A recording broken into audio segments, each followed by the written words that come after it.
de falopio y ovario. ¿Qué son las trompas? Son verdaderos oviductos que van a transportar el huevo fecundado en el tercio externo de las trompas. Su longitud está aproximadamente entre 12 hasta 15 centímetros. A veces puede ser más pequeño, pero igual las construcciones no funcionan.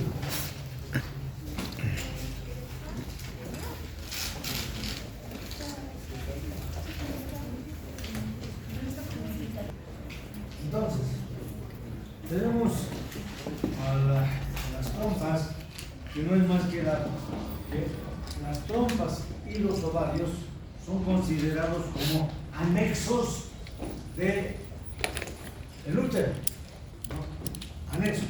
Muchas veces diagnosticamos nosotros en ginecología como anexitis. ¿Qué es eso? Es una anexitis. Puede ser que sea una inflamación de la trompa o de los ovarios. A eso se llama anexitis, ¿ya? Van a escuchar frecuentemente y van a leer en los libros ese diagnóstico, porque a veces no se sabe exactamente si es una inflamación de la trompa o es de ovario, ¿no? Por la proximidad que tiene y por la región donde se encuentra. Entonces, se ha definido que es una anexitis. Bueno, la trompa va a tener las siguientes partes. Una porción dentro del útero que se conoce con el nombre de intramural. Una que continúa, que es estrecha, que se llama istmo. La parte más estrecha es el istmo. Aquí tenemos la parte más estrecha, que es el istmo. Luego tenemos el pabellón, o diré la parte más dilatada, ¿no? La región dilatada, que se llama vulvar también, ¿no? O es la ampolla, que se llama la ampolla. Y finalmente tenemos las fimbrias, las fimbrias aquí en el pabellón. Este es el pabellón.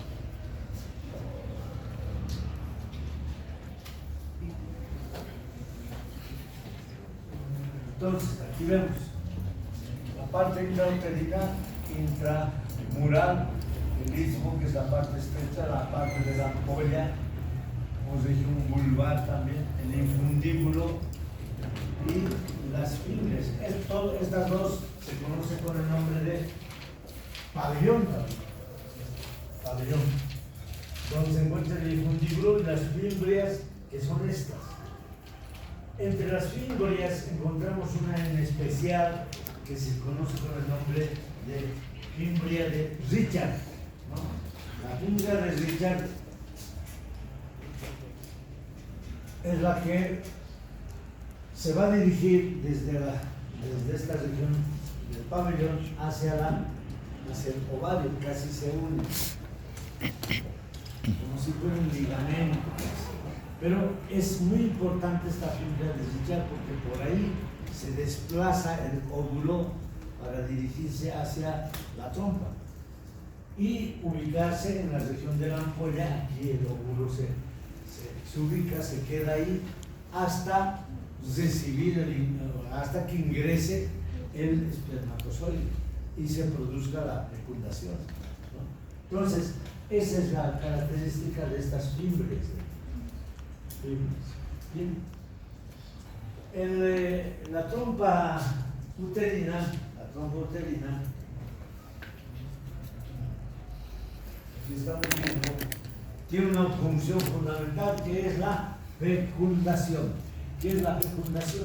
Es el ingreso de un espermatozoide normalmente, estamos hablando del ser humano, normalmente de un espermatozoide que ingrese en el óvulo. Entonces a eso se llama fecundación, ¿ya? No vamos a hablar, después hay gemelos, hay quintillizos, en la inseminación artificial, etc. De eso no vamos a hablar.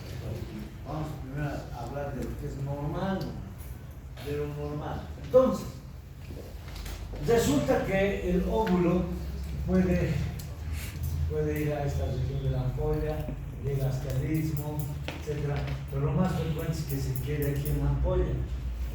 Es lo más frecuente, 70%, es donde se produce la fecundación. Pero si se queda ahí, ese huevo va a crecer y no va a ser viable. Va a producirse una ruptura y por lo tanto puede causar una peritonitis, una hemorragia, etcétera, etcétera, las consecuencias. Entonces, pueden ser delicadas y graves. Entonces, a la fecundación y detención del proceso de migración hasta el útero, no está migrando el huevo, se llama ectópico, o sea, embarazo ectópico, que en su trayecto se queda ahí. Porque su trayecto normal es que aquí se produce la fecundación, se producen las divisiones iniciales y se forma el huevo. Y el huevo en 9 días desciende por aquí y normalmente se va a fondo del útero.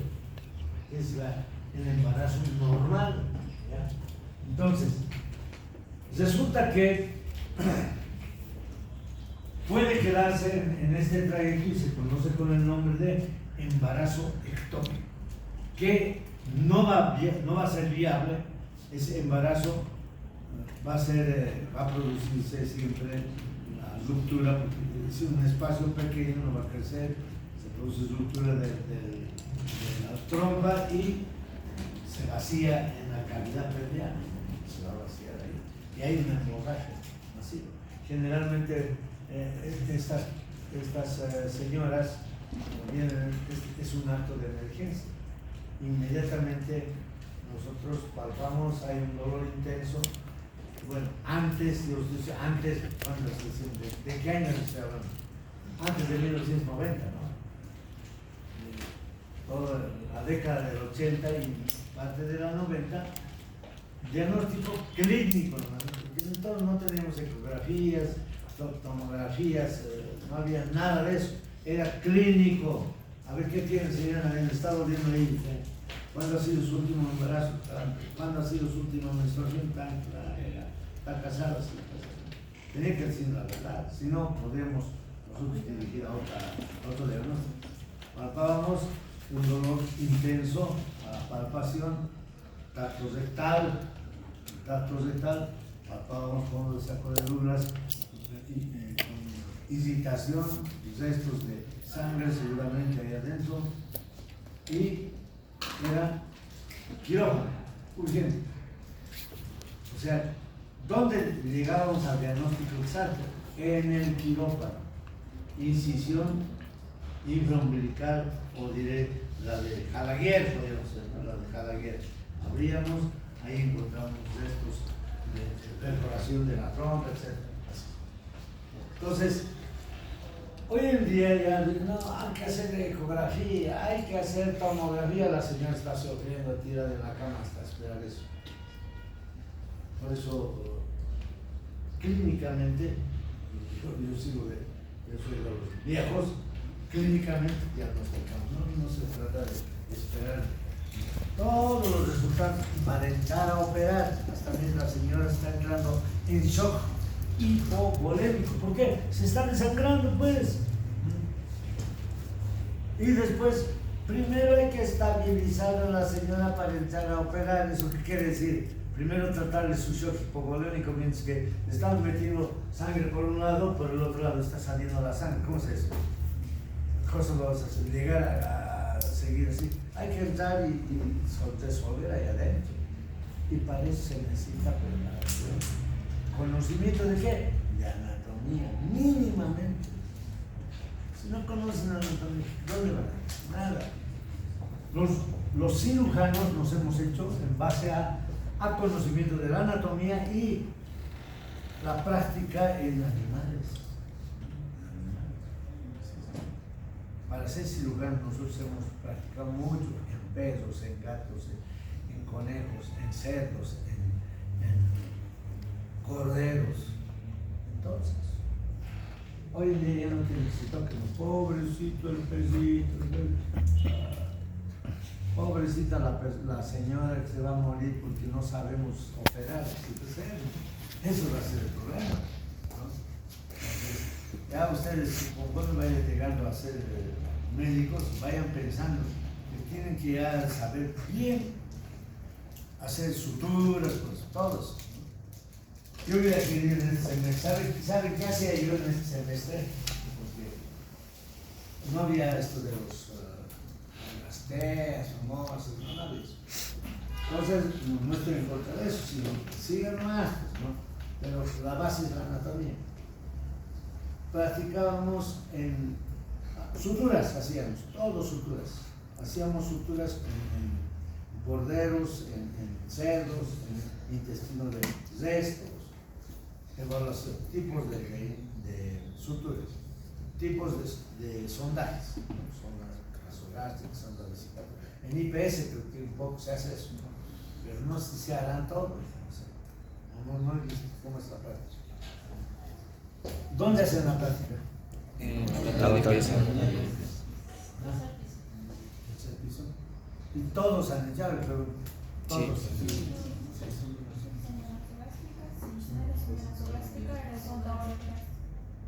Todos. Pleasings, Si inyectables. no, ¿saben qué? No les estoy preguntando para que yo les califique, ¿no? No les estoy calificando, sino honestamente digan, sí, yo sé, he sabido sabiendo. Porque si no saben, jóvenes, estamos perdiendo el tiempo. Habrá que cambiar de enfoque, ¿no? Otra cosa habrá que hacer. Entonces, a eso me refiero. Pero bueno, esto es grave, esto es grave cuando es un embarazo ectópico y se rompe. Lo primero que va a haber es un dolor intenso, posiliaca derecha o posiliaca izquierda. Segundo, la presión baja, la presión arterial va a bajar. Entonces, eso quiere decir que hay, en Hamilton Valley, un cirujano inglés que ha sido nuestro profesor, decía, cuando hay derrame líquido en algún lugar del cuerpo, empieza a galopar el corazón tras ese líquido derramado. No sé, ese es metafórico, ¿no? ¿Qué se entiende de eso? Que aumenta la frecuencia cardíaca cuando hay hemorragia, así es, ¿no? Y la presión arterial va a bajar. Entonces, ustedes, y el paciente está despierto, ¿no? Y es verdad, en shock hipovolémico, el paciente, como bien él mismo ha dicho, vive su muerte el paciente. ¿Por qué? Está hablando, doctor, sí, me estoy doliendo ahí. ¿Y qué ha pasado? Si tardamos mucho, si nos darán un paro cardíaco. Está despierto el paciente, nos está hablando, pero se está muriendo. ¿No? Pero está despierto, pues, está hablando, pues está despierto. En el shock, el paciente está despierto hasta el momento que muere, así nomás es. El paciente vive su muerte, ¿se dan cuenta? Entiendan un poco, son metáforas que tenemos que aprender eso. Vive su muerte. Entonces, ese paciente se está muriendo. Su presión, y vemos su presión está 80, 60, a grave, ¿no? Y ahorita va a ser paro, así es. Entonces, pues tenemos que estar nosotros, cuando hay un paciente así con shock, cuando está con un problema de este tipo, sabemos que está con el hemorragia, por eso decimos, tenemos que estar en expectativa armada. ¿Qué quiere decir eso? ¿Entienden de sus términos? Expectativa armada. O sea, ¿qué tenemos que hacer? Tenemos que estar pendientes de que pueda pasar algo grave. ¿Qué debemos tener para eso? Nosotros, para hacer reanimación cardíaca, inmediatamente conseguir sangre. Inmediatamente tenemos que entrar a operar. Quirófano hay que estar listo. ¿Qué tenemos que hacer? Tenemos mínimamente hacer una punción, una celiotomía, que es una punción intrapelviana, para ver si hay desame sanguíneo, ¿no? Para hacer la prueba a través de la celiotomía.